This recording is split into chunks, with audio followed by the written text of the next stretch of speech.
عام مسلمان کو کیسے پتہ چلے گا کہ ایک حدیث صحیح ہے یا کمزور ہے؟ ہر فرقے والے کچھ خاص حدیث لے کر بیٹھے ہیں. اتنا کوئی مشکل معاملہ نہیں ہے. بخاری مسلم پہ سب کا اتفاق ہے. احادیث کے والے سے آپ پہلے بخاری مسلم کور کر لیں, پھر اگلی کسی چیز میرے کو لانا.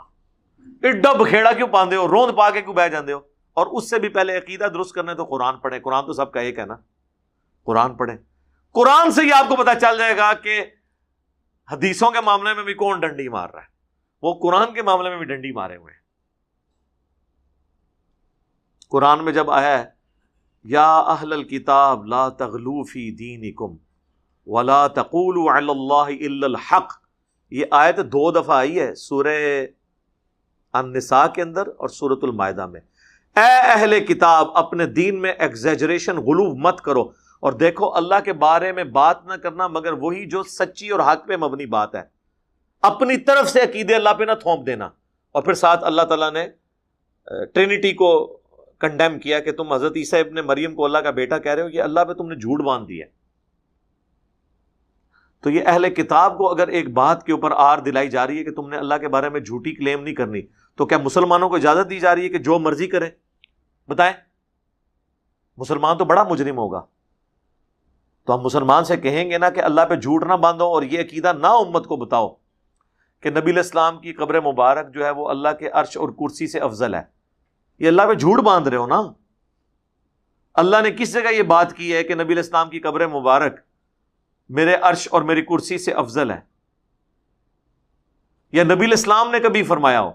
رسول اللہ تو اتنی احتیاط کرتے ہیں, صحیح بخاری میں حدیث ہے, دیکھنا میری شان کو اس طرح بلند نہ کرنا جس طرح نصارہ نے اپنے پیغمبر عیسیٰ ابن مریم کو اتنا بلند کیا گویا کہ اللہ کے ساتھ شریک کر دیا.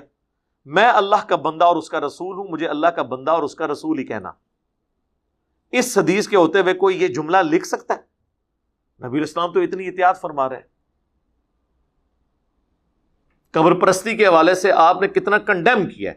بخاری مسلم دونوں میں حدیث ہے کہ نبی علیہ السلام کے آخری دن چل رہے تھے بیماری کے, اور ام عائشہ کہتی ہیں جب آپ کو تکلیف کی شدت ہوتی تو آپ اپنے چہرہ مبارک سے چادر بار بار ہٹاتے تھے اور کہتے تھے لعن اللہ الیہود والنصارى, اللہ کی لعنت ہو یہودیوں اور نصرانیوں پر, اتخذوا قبور انبیائہم مساجدا, انہوں نے اپنے نبیوں کی قبروں کو سجدہ گاہ بنا لیا تھا.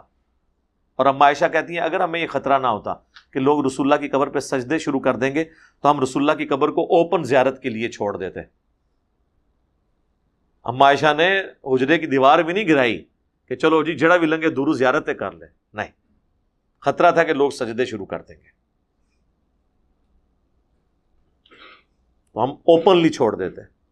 نبی علیہ السلام تو یہ تعلیم دے رہے ہیں اور یہ بتا رہے ہیں آپ جذباتی ڈاکٹرین ہے بکتی ہے. وہ کہتے ہیں جی یہ تو اس میں حضور کی عظمت ہے. تو سر حضرت عیسیٰ کو اللہ کا بیٹا کہنے میں بھی تو حضرت عیسیٰ کی عظمت ہی سمجھی ہوئی ہے نا کرسچنز نے, کہ حضرت عیسیٰ کو کی توہین کی ہے انہوں نے اپنے زوم میں. بتائیں, عزت افزائی کے لیے کیا نا. تو نبی علیہ السلام نے اس طرح کی عزت افزائی آپ کو کہاں پہ کہا کہ آپ اپنی طرف سے کریں, اور الٹا جو بات کرے اسے کہیں جی آپ رسول اللہ کو نہیں مانتے, اور پھر ایسی ایسی کہانیاں کریں. وہ کہتے ہیں نہیں جی دیکھیں آپ کو سمجھ نہیں آئی ہے, ہم نے یہ لکھا ہے المہند علی المفند کے اندر دیوبندیوں نے اور بریلویوں نے بھی, مفتی احمد یار خان نعیمی صاحب نے تفسیر نعیمی میں لکھا کہ وہ حصہ زمین جو حضور سے ٹچ کیے ہوئے ہے وہ خانہ کعبہ اللہ کے عرش اور کرسی سے افضل ہے. وہ کہتے ہیں ہم ساری قبر کو نہیں کہہ رہے, صرف جو حضور کے جسم سے ٹچ کیا ہوا ایسا وہ کیوں جی؟ وہ کہتے ہیں اصل میں نا وہ جو حضور کی جسم سے ٹچ کیا ہوا حصہ ہے نا, اس مٹی کے خمیر سے حضور علیہ السلام کی تخلیق ہوئی ہے, اور نبی علیہ السلام اشرف المخلوقات ہیں, اس میں تو کوئی شک نہیں ہے. وہ کہتے ہیں اللہ کی مخلوق میں سب سے افضل کون ہے؟ رسول اللہ صلی اللہ علیہ وآلہ وسلم. تو کہتے ہیں پھر بتائیں عرش کیا ہے؟ ہم کہتے ہیں مخلوق. وہ کہتے ہیں کرسی, ہم کہتے ہیں مخلوق. وہ کہتے ہیں کعبہ, ہم کہتے ہیں مخلوق.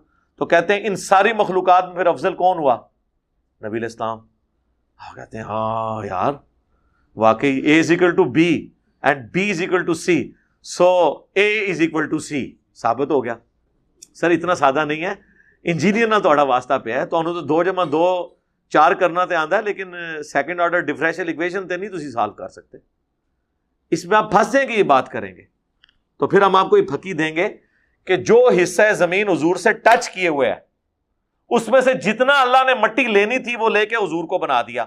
اب جو باقی بچ گیا وہ کیسے افضل ہو گیا؟ اگر اس کو افضل مانیں گے پھر تو حضرت ابوبکر عمر کی قبریں بھی ساتھ ہیں. پورا ریاض الجنہ ہی وہی ہے. ٹیکنیکلی سمجھ آیا؟ جو مٹی لینی تھی وہ لے کے بنا دیا, باقی جو بچ گئی وہ تو حضور کے جسم کا حصہ ہی نہیں ہے. اور اگر صرف ٹچ کرنے کی وجہ سے ہے تو سرکار خالی مٹی تو ٹچ ہی نہیں کر رہی. میں تو یہ بھی کہا جھوٹ ہے آپ بول رہے ہیں. رسول اللہ کے جسم کے ساتھ تو کوئی زمین کا حصہ مس ہی نہیں کر رہا, کیونکہ صحیح مسلم میں حدیث ہے کہ نبی علیہ السلام کی قبر مبارک میں آپ کو دفنانے سے پہلے سرخ رنگ کی چادر بچھائی گئی تھی. تو میں تھوڑی کہانی پڑھ لی ہے. نبی علیہ السلام کا جسم مبارک تو ٹچ ہی نہیں کر رہا, آپ کا کفن مبارک ہے, اس کے نیچے ایک سرخ چادر ہے جو اس مٹی کے اوپر ہے, وہ مٹی تو ٹچ ہی نہیں حضور کو کر رہی. ہوں دسو, ہوں تسی پھر یہ بھی کیا کرو کہ کفن مبارک بھی اور وہ جو سرخ چادر جو ٹچ کیے ہوئے ہے وہ عرش کرسی سے افضل ہے. کدھر کدھر جاؤ گے یار؟ کیا کہانیاں کرا رہے ہو عوام کو؟ اور کیا نبی علیہ السلام اس طرح کی تمہاری کہانیاں سن کے خوش ہوں گے اس طرح کے غلوف کرنے کو؟ جو ایک صحابی کو صحیح مسلم میں آتا ہے, صرف یہ جملہ نہیں بولنے دے رہے کہ وَمَن يَعْصِهِمَا فَقَدْ غَوَا, بلکہ کہہ رہے ہیں کہ کہو وَمَن يَعْصِ اللَّهَ وَرَسُولَهُ فَقَدْ غَوَا.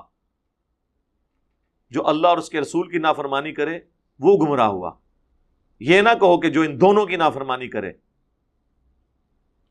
جو نبی اتنی اطاعت کرتے ہوں اور اس خطیب کو کہہ رہے ہوں بئس الخطیب وانتا, کتنا برا خطیب ہے تو. اور ابو داؤد میں تو الفاظ ہے اٹھ اور ادھر سے نکل جا. اس نبی کے سامنے آپ اس قسم کی باتیں کر رہے ہیں. وہ نبی جو جن کے سامنے یہ بات کی جا رہی ہو, مسند احمد کی حدیث ہے یا رسول اللہ ما شاء اللہ و شئتا, جو اللہ چاہے اور جو آپ چاہیں, اور وہ آگے سے ڈانٹ دیں اجعلتنی للہ ندا, کیا تو نے مجھے اللہ کے مقابلے پہ کھڑا کر دیا؟ قل بل ما شاء اللہ وحدہ, بلکہ کہے جو اکیلا اللہ چاہے. جذباتی جملے بولتے ہیں, پھر لوگوں کو ایکسپلائٹ کرتے ہیں کہ جی شانوں کو نہیں مانتے. تو پھر آپ بھی حضرت عائشہ کی شانوں کو نہیں مان رہے. مانے ان کی شانوں کو, کہتے ہیں جی اوویں منو جویں وڈے بندے نے. ہاں اسی کہنے ہیں کہ اوویں منو جویں وڈے نے دسیا ہے تے دیکھیاں نے انہاں وچ کم پایا. وڈا وہ ہے جنہوں اللہ تعالیٰ نے ساڈا پیغمبر بنا کے بھیجا, یا وڈا وہ ہے کہ جو اس وڈے دی تعلیمات وچ اپنی ملاوٹ کر کے لوگوں نوں دس رہا ہے؟ وہ تو نکا ہے, بلکہ اس تو بھی اگے کوئی اور گل کرنی جی.